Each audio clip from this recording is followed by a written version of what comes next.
Good morning. This is New Hampshire Today. I am Chris Ryan. This hour of the show brought to you by Manchester Boston Regional Airport. For flight times and more information, check out flymanchester.com. Excited with us in studio, the governor of North Dakota, Republican presidential candidate Doug Burgum. Good morning, Governor Burgum. Chris, great to be back with you. Always great to be back in New Hampshire. And appreciate you being with us. And we've been talking in the break a lot about the process and, how you've been treated through the course of the process. And one of the major challenges has been how the RNC has handled said process. We have an individual at the top that doesn't show up for the debates, and you have constantly shifting criteria, which really discounts the importance of the early nominating contests, Iowa, New Hampshire, South Carolina, Nevada, and has pushed you off of the debate stage. The last debate was the lowest viewed debate, about 6.5 million people. And this has been a process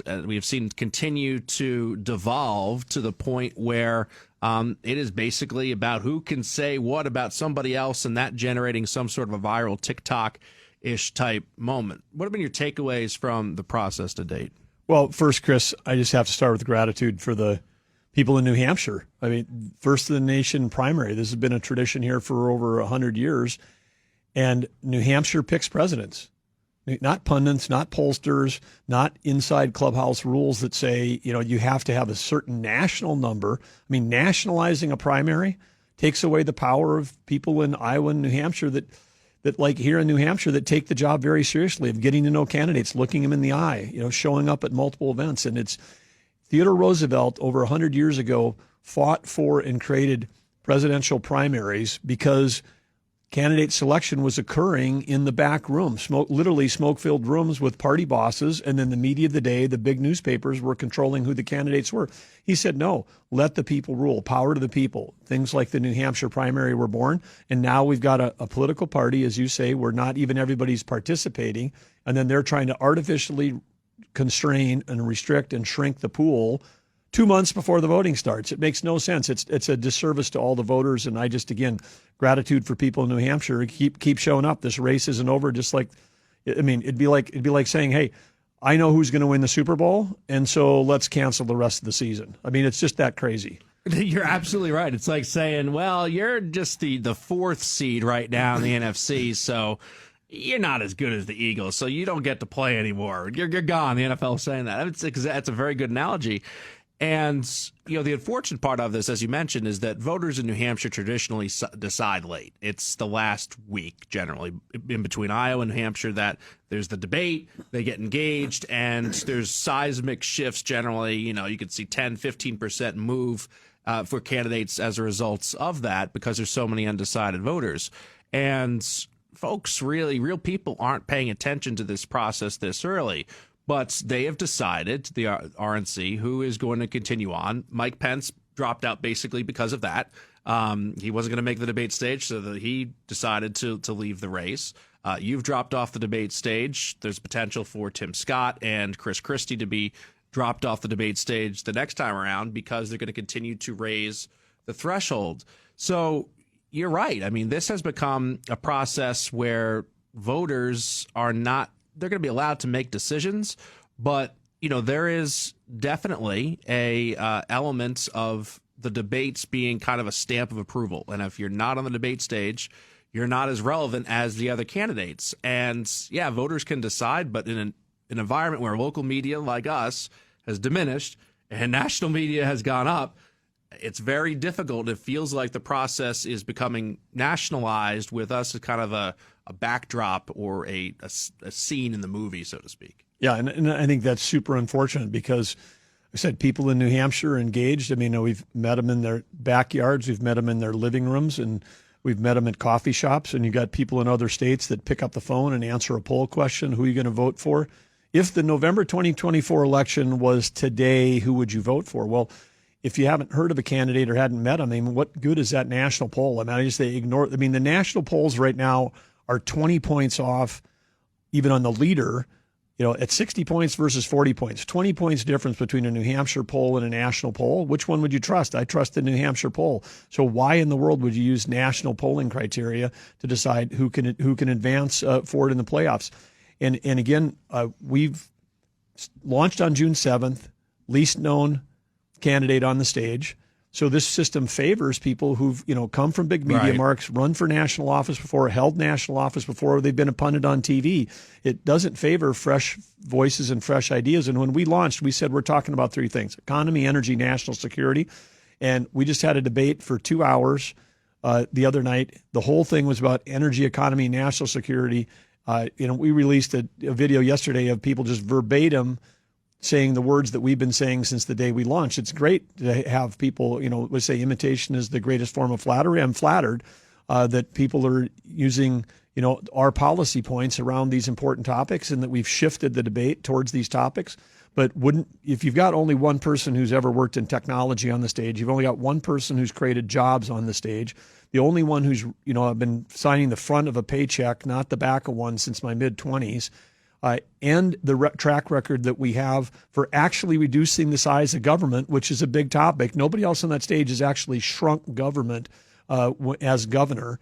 I have, but let's cut them out because of some arbitrary nationalization of primary poll. And we just say, hey, no, we care enough about the country, and we respect the people in places like Iowa, New Hampshire that said, no, we're going forward. We're going to be here. We're going to be on the ballot in January in New Hampshire, and we look forward to meeting people across the state. Yeah, you look at the candidates on stage, and Ron DeSantis entered this race as kind of a co-frontrunner with Donald Trump. He's obviously fallen significantly since then. Nikki Haley has risen during the course of this process and has really engaged in the process the right way. She's been accessible. She's been in Iowa. She's been in New Hampshire. And as a result of that, she has seen her numbers rise. And it seems like you're referencing Chris Christie, who's had a really good strategy in terms of staying on the debate stage and staying in the conversation, in that he is well known nationally. He was on ABC. He is able to consistently get national appearances because of how he focuses on Trump and is willing to say, explosive things in regard to the former president, and is able to get donations a lot of times from Democrats or from anti-Trump folks, and small dollar donations to keep him moving up in the donor category. So he's had a really good strategy.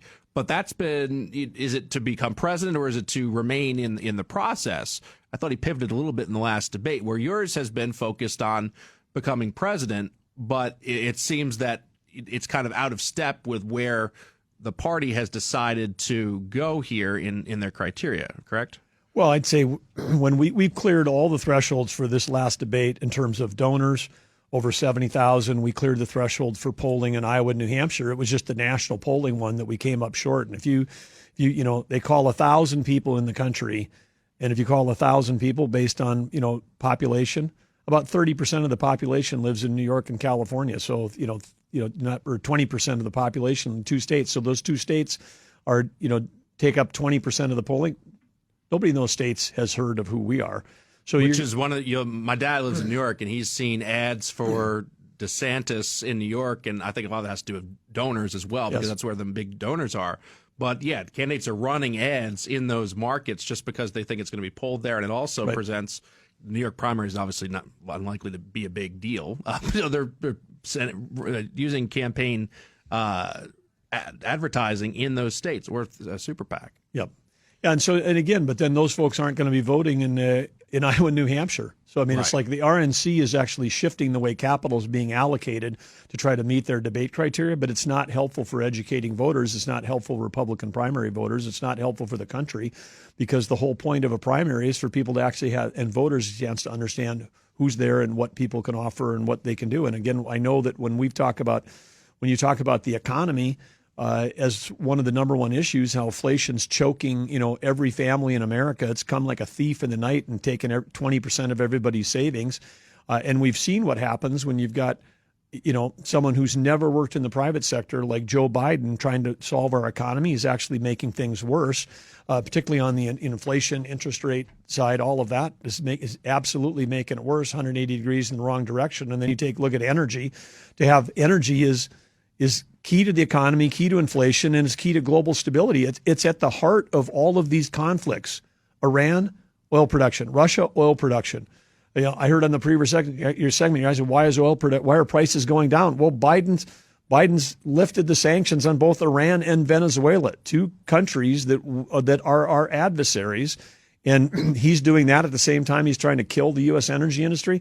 nobody else on the stage understands or comes from an energy producing state. So again, we know that we've got something to offer here. We know that we can improve every American life if we get the economy, energy policy, national security in the right direction. So again, we're happy warriors. We're charging ahead. We're not going to, when I was running for governor in North Dakota, they tried the same thing. I was the outsider. They had a state convention with 1,500 people that showed up, and I came in third. They're like, you should drop out. You should drop out. You should drop out. We've decided. I looked at that, and I'm like, okay, this is like 0.5% of the primary voters were at this convention. They don't get to decide, the primary voters. So we stayed in the race. Got third at the convention, went to the primary, won 60-40 at the primary. Insiders don't always have the right answer on these things. And we know pundits, pollsters are horrible at picking winners are, particularly when you're this many months out in a race. So we trust the people, and like I said, we're excited to keep charging hard on the ground. So you're staying in this until there's votes in Iowa and New Hampshire. There's no question about that. Do you think you could have any success in convincing the RNC to change their criteria moving forward to focus on voters, particularly as debates move to Iowa and New Hampshire? Well, I think one of the things that you have to ask yourself in any organization is, what objective are we trying to achieve? And I'm not sure, what is the objective? Are they trying to get it down to one candidate before the voting starts? I mean, they talk about narrowing the field. What's the goal? Is the goal 2? Is it 1? I mean, are they trying to eliminate all competition, for the former president, or are they trying to, somehow they think if there's a 2-horse race, that's better for the country? I don't know. I mean, it's like they haven't even stated what their objective is.